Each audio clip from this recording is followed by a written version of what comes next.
നമസ്കാരം. എല്ലാ പ്രേക്ഷകർക്കും ഔട്ട് ഓഫ് ഫോക്കസിലേക്ക് സ്വാഗതം. മാസപ്പടി കേസിൽ വളരെ നിർണായകമായൊരു ദിവസമായിരുന്നു ഇന്ന്. മാസപ്പടി കേസിൽ മുഖ്യമന്ത്രിക്കും മകൾ വീണ വിജയനുമെതിരായ ഹർജി തള്ളിയിരിക്കുകയാണ്. മാത്യു കുഴൽനാടൻ MLA നൽകിയ ഹർജിയാണ് തള്ളിയത്. അത് എത്രത്തോളം തിരിച്ചടിയായിട്ടുണ്ട് പ്രതിപക്ഷത്തിന് എന്നുള്ളതുൾപ്പെടെയുള്ള കാര്യങ്ങളാണ് വിഷയത്തിൽ ആദ്യം സംസാരിക്കുന്നത്. മൊമോ സാർ, അതൊരു വലിയ തിരിച്ചടി എന്ന് ഇപ്പോൾ പറയാൻ പറ്റുന്ന ഘട്ടത്തിലാണോ? കാരണം മാത്യു കുഴൽനാടൻ ഒരു ഹർജി, അതും കീഴ്ക്കോടതിയിൽ, ഭരിക്കുന്ന സിസ്റ്റത്തിനെതിരെ ഒരു ഹർജി കൊടുക്കുന്നു. കീഴ്ക്കോടതിയിൽ അത് തള്ളപ്പെടുമ്പോൾ അത് ഇല്ലാതാവുന്നില്ലല്ലോ ആരോപണം. വീണ്ടും മേൽക്കോടതിയെ സമീപിക്കാവുന്നതാണ്. പക്ഷേ ഈ കേസ് പോലും തീർന്നു എന്ന തരത്തിൽ അതിനെ കാണാൻ സാധിക്കില്ലല്ലോ. അല്ല, അങ്ങനെ വാദിക്കുന്നവർക്ക് വാദിക്കാം. പക്ഷേ ഇതിനകത്തുള്ളൊരു വസ്തുത നമ്മൾ ആലോചിക്കേണ്ടത്, ഇപ്പോൾ കീഴ്ക്കോടതി എന്ന് പറഞ്ഞാൽ വിജിലൻസ് കോടതിയാണ് അല്ലേ. വിജിലൻസ് കോടതിയെ സമീപിക്കുകയും കുഴൽനാടൻ എന്തൊക്കെ തരത്തിലുള്ള ആവശ്യങ്ങളാണ് ഉന്നയിച്ചത്? ആദ്യം വിജിലൻസ് അന്വേഷണം വേണമെന്നുള്ള ആവശ്യം ഉന്നയിക്കുന്നു. പിന്നീട് കോടതി നേരിട്ടുള്ള അന്വേഷണം വേണമെന്ന്. അപ്പോൾ അതിലേക്ക് പോകുമ്പോൾ അത് നടപ്പാവാൻ സാധ്യതയില്ല എന്ന് കാണുമ്പോൾ അദ്ദേഹം ആവശ്യം മാറ്റുന്നു. ഒരു ഘട്ടത്തിൽ തെളിവുകളില്ല എന്ന് പറയുന്ന സന്ദർഭത്തിൽ കൂടുതൽ തെളിവുകൾ ഹാജരാക്കാൻ സമയം ചോദിക്കുന്നു. കൂടുതൽ തെളിവുകൾ 5 തെളിവുകൾ എന്ന നിലയിൽ അദ്ദേഹം കോടതിയിൽ ഹാജരാക്കുന്നതെന്ന് മാത്രമല്ല, വാർത്താ സമ്മേളനം വിളിച്ച് നിരന്തരം പറഞ്ഞുകൊണ്ടിരിക്കുകയായിരുന്നു. ഇത് എന്തോ ഞാൻ വലിയ കണ്ടെത്തലുകൾ നടത്തി, അത് പബ്ലിക്കിന് മുമ്പിലും കോടതിയും ബോധ്യപ്പെടുത്താൻ പോവുകയാണ് എന്ന തരത്തിലുള്ളൊരു പ്രതീതി ജനിപ്പിക്കാനാണ് അദ്ദേഹം ശ്രമിച്ചത് എന്നിപ്പോൾ നമുക്ക് വ്യക്തമാണ്. അല്ല, കോടതിയിൽ ഈ പറഞ്ഞ കാര്യങ്ങൾ അദ്ദേഹം ബോധിപ്പിക്കാൻ ശ്രമിക്കും തോറും അദ്ദേഹം അതിൽ പരാജയപ്പെടുകയായിരുന്നു എന്നുള്ളത് ഇപ്പോൾ വ്യക്തമായിരിക്കുകയാണ്. കോടതിയെ സംബന്ധിച്ചിടത്തോളം അത് മതിയായ പര്യാപ്തമായ തെളിവല്ല എന്ന് വ്യക്തമാണ്. കാരണം ഇതിനെ മുഖ്യമന്ത്രിയുമായും സംസ്ഥാന സർക്കാരിൻ്റെ നടപടികളുമായും ബന്ധിപ്പിക്കാനുള്ള കുഴൽനാടൻ്റെ ശ്രമമാണ് പരാജയപ്പെട്ടത്. യഥാർത്ഥത്തിൽ ഇപ്പോൾ മാസപ്പടി ലഭിച്ചു എന്ന പേരിൽ അറിയപ്പെടുന്ന ഈ കേസ് നമുക്കറിയാതെ എവിടുന്ന് ആരംഭിച്ചു. തീർച്ചയായും ഈ ഡിസ്പ്യൂട്ട്സുകൾ ഒത്തുതീർക്കുന്ന ഇന്റർ സെറ്റിൽമെന്റ് ബോർഡിന്റെ കണ്ടെത്തലിൽ നിന്നാണ്. അതൊരു ഔദ്യോഗിക രേഖയായി വന്നതിൻ്റെ അടിസ്ഥാനത്തിലാണ് ഈ 1.72 crores rupees CMRൽ നിന്ന് വന്ന അത് എങ്ങനെ അത് വന്നു, അതിൻ്റെ സോഴ്സ് എന്താണ്, എന്ത് സേവനം നൽകിയതിൻ്റെ അടിസ്ഥാനത്തിലാണ് അങ്ങനെ ആ പണം എത്തിയത് എന്നുള്ളതാണല്ലോ വീണ വിജയൻ്റെ അല്ലെങ്കിൽ ടി വീണയുടെ, അങ്ങനെ പറയാനാണ് ഞാൻ ആഗ്രഹിക്കുന്നത്, ടി വീണയുടെ ഈ ഉടമസ്ഥയിലുള്ള എക്സാലോജിക് എന്ന് പറയുന്ന കമ്പനിയിൽ എങ്ങനെ എത്തി എന്നുള്ളതാണ് കേസ്. അപ്പോൾ അത് നോക്കിക്കഴിഞ്ഞാൽ അതിൽ അന്വേഷണം നടക്കുന്നുണ്ട്. വേറെ SFIയുടെ അന്വേഷണമുണ്ട്. ഇനി നേരത്തെ ഈ കണ്ടെത്തലിൻ്റെ അടിസ്ഥാനത്തിൽ വന്ന അന്വേഷണമുണ്ട്. കൂടാതെ ED അത് കൺകറൻസ് എടുത്തിട്ട് അതിനകത്ത് EDയുടെ അന്വേഷണം വരുന്നുണ്ട്. അപ്പോൾ അങ്ങനെ നടക്കാവുന്ന അന്വേഷണങ്ങളൊക്കെ നടക്കുന്ന ഘട്ടത്തിൽ ഈ നമ്മുടെ സ്വർണ്ണമുട്ടയിടുന്ന താറാക്കൾ ഉണ്ടാവുകയും അതിൽ നിന്ന് ഇത്രയും മുട്ടയിടുന്നവരെ കാത്തു നിൽക്കാൻ കഴിയാതെ അത് മുറിച്ച് മുട്ടയെടുക്കാൻ ശ്രമിക്കുകയും ചെയ്ത ആളെക്കുറിച്ചുള്ള കഥ നമ്മൾ കേട്ടില്ല. അതാണ് കുഴൽനാടൻ ചെയ്തതെന്നാണ് ഞാൻ വിചാരിക്കുന്നത്. ഇതെന്താണെന്ന് വെച്ചാൽ സ്വർണ്ണമുട്ട എന്നുള്ളത് ആർക്ക് ഗുണം ചെയ്യും ഇല്ല എന്നുള്ളതൊക്കെ പോട്ടെ, അതാണ് യഥാർത്ഥ രീതിയിലുള്ള സ്വതന്ത്രമായ ഈ വിഷയത്തിൽ നടക്കേണ്ട അന്വേഷണം. ആ അന്വേഷണം നടക്കുന്ന ഘട്ടത്തിൽ പാരലായിട്ട് രാഷ്ട്രീയമായ ഒരു നേട്ടമുണ്ടാക്കി കളയാം എന്ന നിലയിൽ അദ്ദേഹം വിജിലൻസ് കോടതിയെ സമീപിക്കുകയാണ്. ഇതിൽ മുഖ്യമന്ത്രി എടുത്ത നടപടി അല്ലെങ്കിൽ സംസ്ഥാന സർക്കാർ കൈക്കൊണ്ട നടപടി ഏതാണ്? ഈ കരിമണൽ ഖനനത്തിന് വേണ്ടി അദ്ദേഹത്തിന് അനുകൂലമായ ചില നടപടികൾ എടുത്തു. ആർക്ക്? ശശിധരൻ കർത്തായിക്ക് അനുകൂലമായി ഈ കമ്പനിയുടെ മുതലാളിക്ക് വേണ്ടി നടപടികൾ എടുത്തു. അതിൻ്റെ പ്രതിഫലമായിട്ടാണ് ഈ തുക വന്നിരിക്കുന്നതെന്ന് സ്ഥാപിക്കാൻ ശ്രമിക്കുകയായിരുന്നു കുഴൽനാടൻ. അങ്ങനെ അത് എങ്ങനെയാണിത് വന്നത് എന്നതിൻ്റെ അന്വേഷണം ഒരു വശത്ത് നടക്കുമ്പോഴാണ് ഈ ഒരു ഒരു പ്രീ ഓക്യുപ്പൈഡ് ആയിട്ടുള്ള ഒരു തീരുമാനത്തോടുകൂടി അത് അങ്ങനെ സ്ഥാപിച്ചെടുത്താൽ അല്ലെങ്കിൽ ആ വഴിക്ക് ഒരു അന്വേഷണത്തിലേക്ക് പോയി കഴിഞ്ഞാൽ അത് രാഷ്ട്രീയമായി വലിയ ഗുണം ചെയ്യുമെന്ന അടിസ്ഥാനത്തിലുള്ള കുഴൽനാടൻ്റെ നീക്കമുണ്ടായത്. അതൊരിക്കലും നമുക്ക് പ്രത്യക്ഷത്തിൽ തന്നെ നമുക്കതൊരു ശരിയായ നീക്കമായിട്ട് ഇനി അതിനുള്ള സ്വാതന്ത്ര്യത്തെ നമ്മൾ ഒട്ടും തടയുന്നുമില്ല. തീർച്ചയായിട്ടും ഒരാൾക്ക് അതിനുള്ള സ്വാതന്ത്ര്യമുണ്ട്. പക്ഷേ ഇപ്പോൾ എത്തിച്ചേർന്നത് എവിടെയാണ്?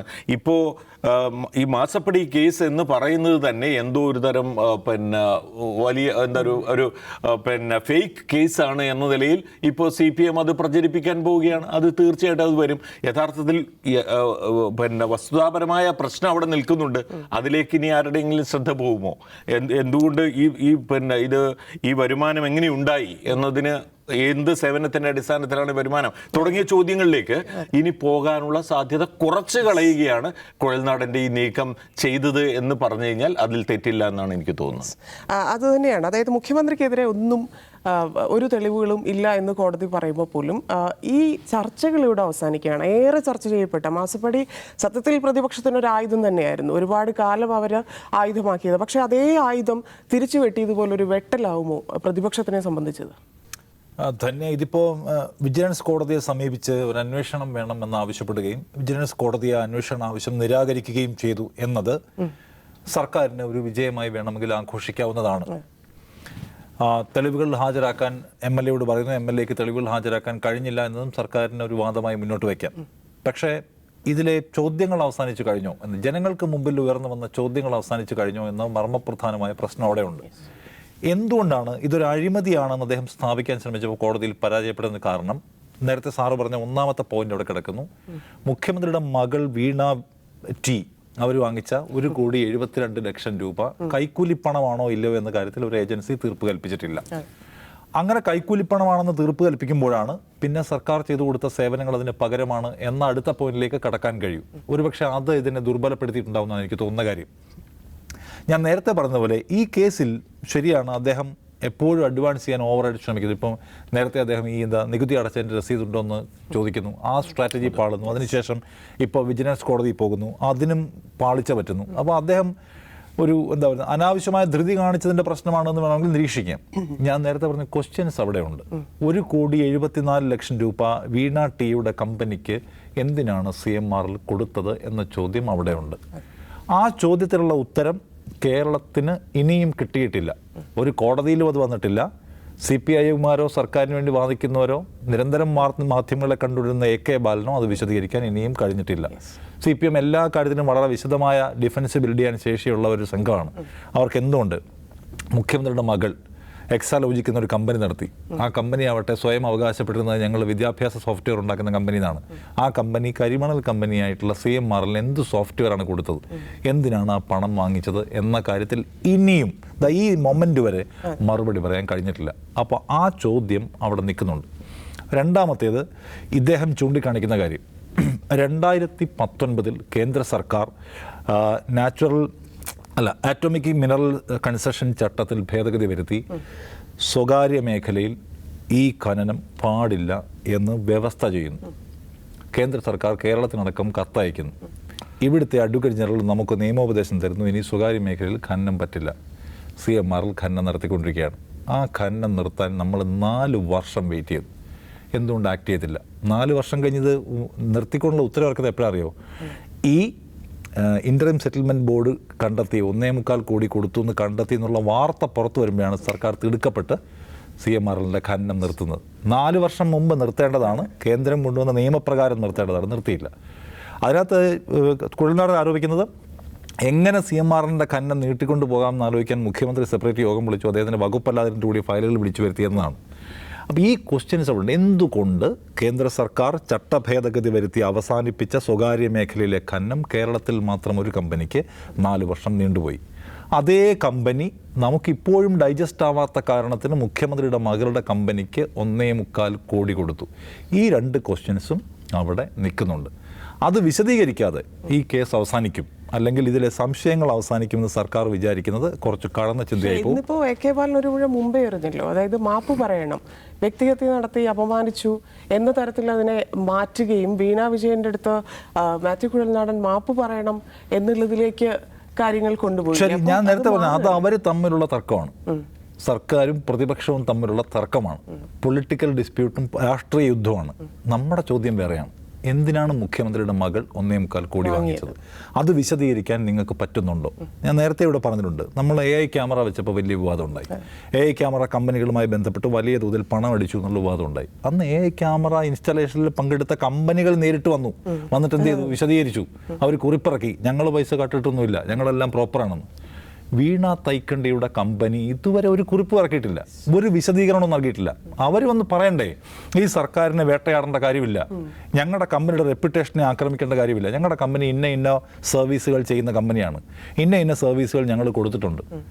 നോക്കൂ, അവിടെ ഇൻ്ററിം സെറ്റിൽമെൻറ്റോട് വിളിച്ചു വരുത്തി ചോദിക്കുകയാണ് CMRLൻ്റെ IT ചീഫിനോട്, നിങ്ങൾക്ക് എന്ത് സേവനത്തിനാണ് ഈ പൈസ കൊടുത്തത്? അപ്പോൾ IT ചീഫ് പറഞ്ഞറിയോ? എനിക്കറിയില്ല സാർ അതിനെക്കുറിച്ച്. കമ്പനി തന്നെ ഇല്ലല്ലോ. അത് എക്സലോജിക്കില്ല, എക്സലോജിക്കിനെ കുറിച്ചല്ല ഞാൻ പറഞ്ഞത്. CMRL ഒരു IT ചീഫ് ഉണ്ട്.